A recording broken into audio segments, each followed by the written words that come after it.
Bismillahirrahmanirrahim. Assalamualaikum warahmatullahi wabarakatuh. Waalaikumsalam warahmatullahi wabarakatuh. Perkenalkan, kami dari kelompok 2. Kami membahas tentang melimpahnya konten digital dan menurunnya budaya membaca. Oke, next.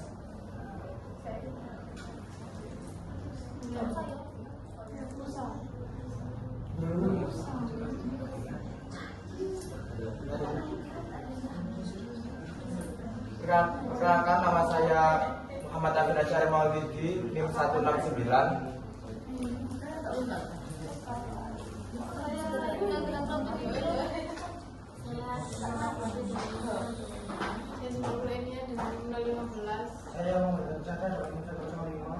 Dan yang satu ada yang berhalangan hadir, bernama Riris Esmawati. Pertama, paradoks literasi digital.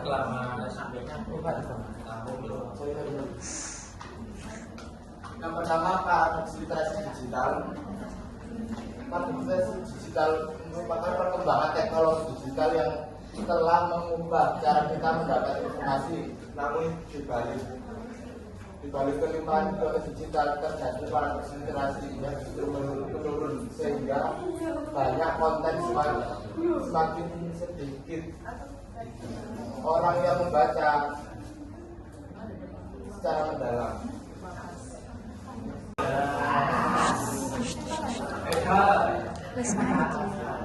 Tentunya ada media sosial dan daya Ustaz algoritma dirancang membuat kita berpikir. Media sosial tidak bekerja secara netral pada layar.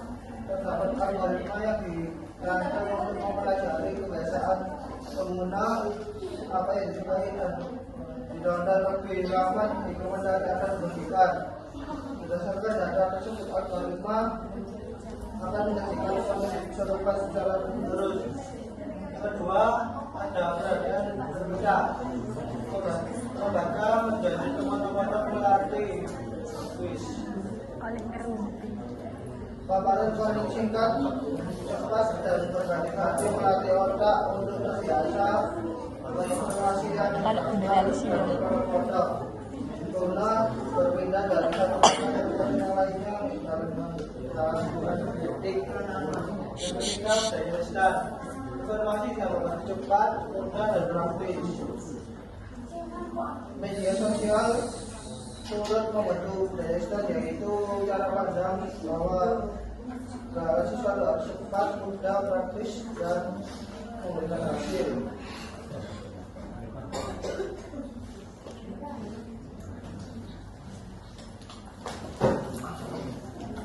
Yang ketiga adalah konten digital yang cepat dan singkat mendorong kita mengambil informasi secara dangkal. Kebiasaan scrolling digantikan oleh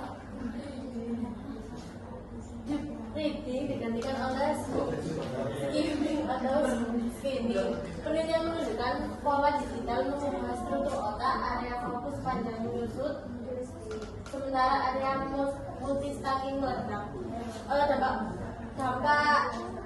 Dampaknya ada dua, yaitu positif dan negatif. Dampak positifnya adalah meningkatkan stimulasi kognitif otak dan berperan dalam memori, bahasa, mencegah masalah. Yang kedua, melatih otak multitasking. Dan yang dampak negatif itu susah fokus.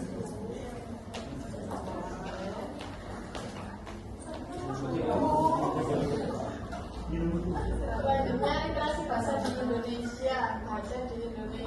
Survei PISA 2018 mencatat skor literasi baca Indonesia rendah, yaitu 379 dari 500 di bawah rata-rata OECD.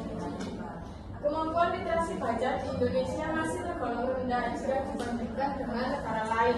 Berdasarkan hasil survei PISA 2018, skor literasi membaca siswa Indonesia hanya mencapai 379 dan skor maksimum 500, sehingga berada di bawah rata-rata negara OECD. Data ini menunjukkan bahwa banyak peserta didik di Indonesia masih mengalami kesulitan dalam memahami, mengelola dan menggunakan informasi dari teks bacaan yang pada akhirnya dapat berdampak pada kualitas pembelajaran serta kemampuan berpikir kritis dalam kehidupan sehari-hari.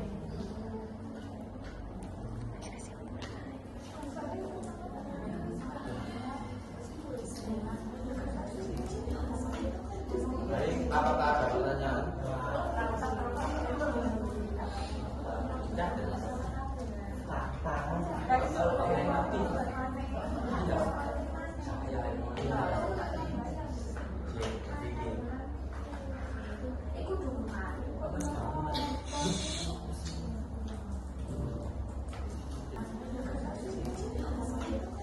Baik, apakah ada pertanyaan?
Itu kan sering banyak konten digital menurutnya budaya membaca.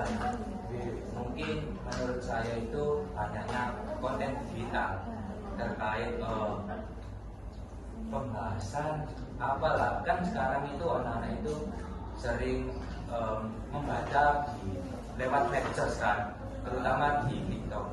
Misal ada yang sing sini belum slide kan, dia kan dia pasti membaca ya Wan. Jadi tidak menurunnya budaya membaca, meningkatkan. Kan jadi dia kan senang mau lewat HP di gunungan. Jadi lewat kontennya nih. Kan kontennya sih buat jadi ada ya kan, boleh pingin boleh sing bisa dibaca apa enggak. Nih, boleh mangan-mangan kawan ke.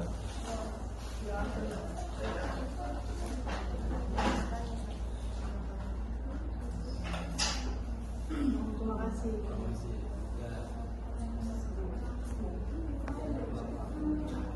Sing ket kok lek takon.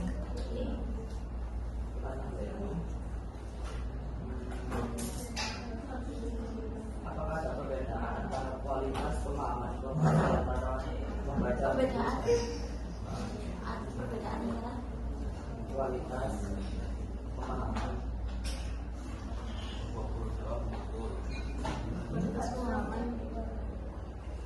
Informasi yang dalam membaca itu kan mengonsumsi konten digital. Menurut saya ada mas, kalau menurut saya ada perbedaannya. Jadi kalau menurut saya nih, apalagi short video itu sedikit gitu, sedikit informasinya itu tidak menyeluruh.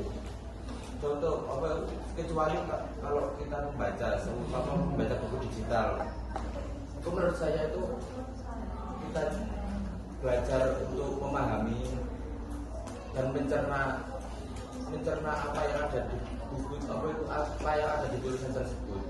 Jadi kan kalau di short video apalagi di video kan cuma awang-awang aja. Kalau di sini ya, terima kasih.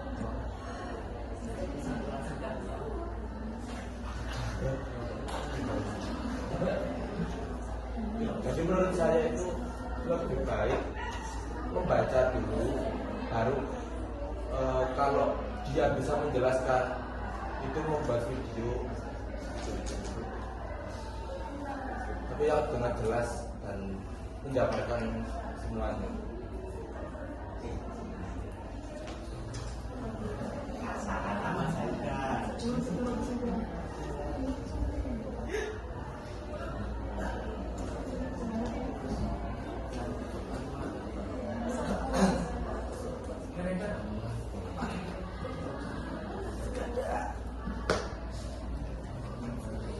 Kesimpulannya, para literasi digital menunjukkan bahwa kelimpahan konten dari internet, media sosial, dan platform video justru menurunkan budaya membaca mendalam, menggantikan dengan skimming hafal yang melatih otak untuk stimulus singkat alih-alih analisis kritis. Dampaknya meluas, individu dan misinformasi, diskursus publik emosional bukan rasional, pendidikan supervisional, dan SDM lemah jangka panjang seperti terlihat dari skor PISA rendah Indonesia. Solusinya adalah integrasi literasi digital di sekolah, digital detox pribadi, e-library, gamifikasi, serta algoritma platform yang prioritaskan konten reflektif, sehingga teknologi jadi alat pembuat literasi bukan pengganti membangun masyarakat kritis di tengah banjir informasi. Sekian presentasi dari kami. Jika ada kesalahan mohon dibicarakan baik-baik, bukan malah pergi mencari yang lebih baik. Wassalamualaikum warahmatullahi wabarakatuh. Waalaikumsalam.